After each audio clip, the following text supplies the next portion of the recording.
भूतिया हवेली का रहस्य।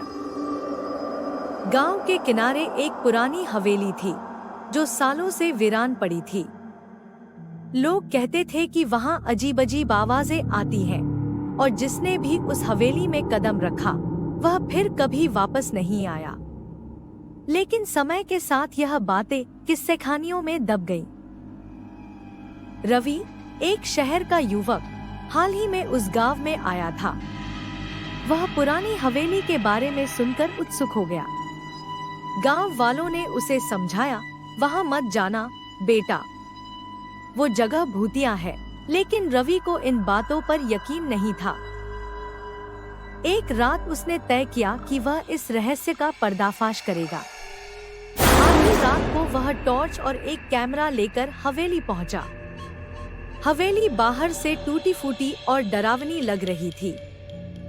वहां का सन्नाटा कानों में गूंजने लगा। दरवाजा हल्के से धक्का देते ही खुद ब खुद चरचरा कर खुल गया। अंदर अंधेरा था।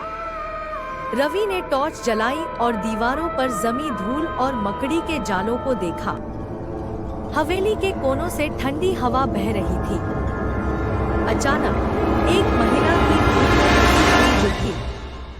रवि ने पीछे मुड़कर देखा, लेकिन वहां कोई नहीं था। थोड़ा और आगे बढ़ते हुए उसे दीवार पर एक पुरानी तस्वीर मिली। उस तस्वीर में एक परिवार दिख रहा था। अचानक उस तस्वीर के लोगों की आंखें रवि की ओर घूरने लगी। वह घबराया, लेकिन उसने खुद को संभाला और आगे बढ़ा। हवेली के एक कमरे में उसे लकड़ी का एक बड़ा संदूक मिला। संदूक आधा खुला हुआ था। जिज्ञासा में उसने उसे पूरी तरह खोल दिया। अंदर पुरानी चीजें और एक चिट्ठी थी। चिट्ठी में लिखा था, जिसने भी इसे पढ़ा वह अब हमारी कैद में है। इस हवेली से भागने की कोशिश मत।